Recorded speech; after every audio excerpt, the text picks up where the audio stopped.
Hey guys, welcome to our tour of Track Tracker version 2.0. This is going to be a preview of all the new race day features for 2016, so let's dig right in and launch the iPhone version of Track Tracker.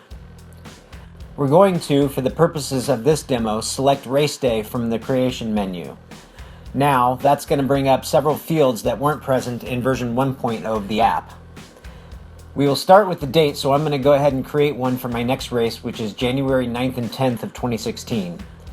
I will choose my home track from the pull-down menu, which, by the way, has 28 built-in tracks and track maps, and an option to add your track if we missed it. I'll select our sanctioning body, which is CVMA, and put in my race number. I rent a transponder, so I'll add that later. And we'll hit Create to add the race to our database. Right off, we can select the motorcycle page and add in the bike I'm racing.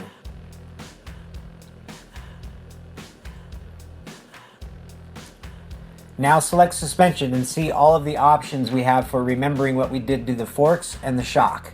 New for 2.0 is the addition of the spring rate and fork height, which were requests from real users, so thanks guys for your input on that.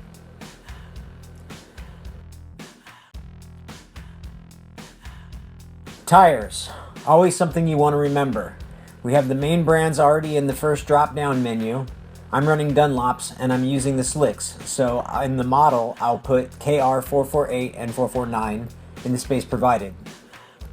New in version 2.0 is the expansion of the compound drop-down to include more options, including now super soft and asymmetric compounds. There's also a field for adding what you set your tire warmers to for that particular tire.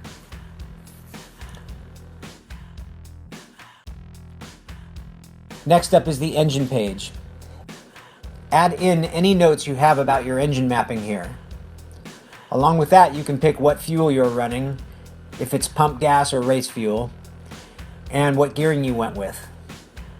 Most club racers compete on the same track, so this might not change for you, but for others who go to different races in a particular region may change all of these things for the various tracks and conditions, and would definitely want to retain those settings for next time back.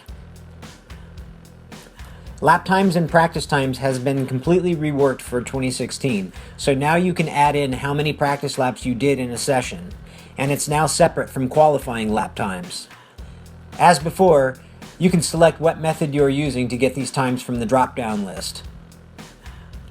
Qualifying is way more in-depth as you really only have one session. You can input up to 8 individual laps, your best lap, average lap, and ultimately what position you qualified for in the race. Race results. Well, how'd you do? This is also new for version 2.0, and we provided space enough for 2 classes. If you're running more than that, it's probably on a completely different bike, so feel free to create a whole new entry for your leader bike or your 250.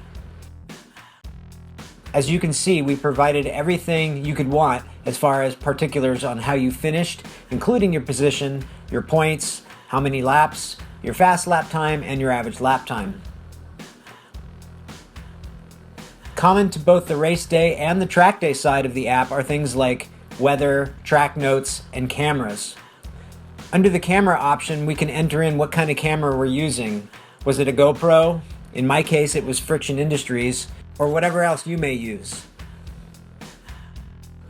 Enter in the camera model if you want, as well as frame rate and resolution. We also put these handy position radio buttons so you remember where you mounted it. Weather is kind of a big deal, believe it or not. Maybe it explains why your lap times dropped off by 5 seconds, or why you didn't run slicks that time out. We have radio buttons for the different types of weather, as well as highs and lows for air and track temperature. I'm expecting it to be cold in January, as you can see.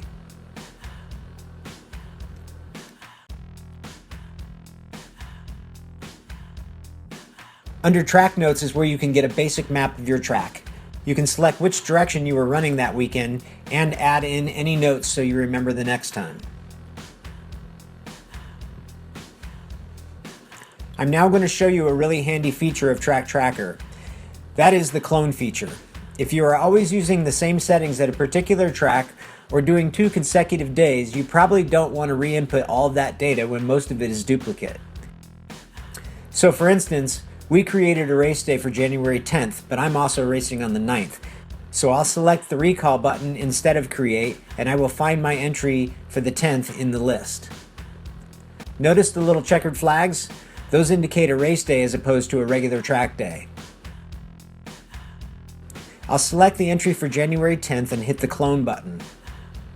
Right away I have to select the race day button at the top of the page and change that date to the 9th.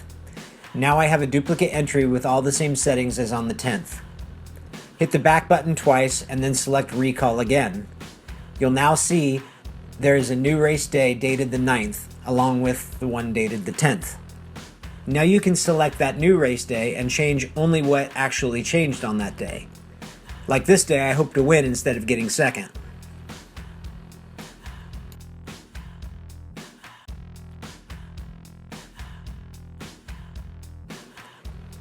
The last thing we will cover in this preview of Track Tracker 2.0 is the export feature. Go ahead and recall any of the stored entries in the app. Select the top button, which will either say race day or track day, and go to the bottom of that page. Press the Export Data button. That will bring up an email address field. Simply enter your email address and click Send. This will send a spreadsheet with all of your data to your computer, and you can print it or just save it. Track Tracker version 2.0 is available now. You can find it for Apple devices on the App Store and for Android devices on Google Play. Thanks for watching, and I'll see you at the track.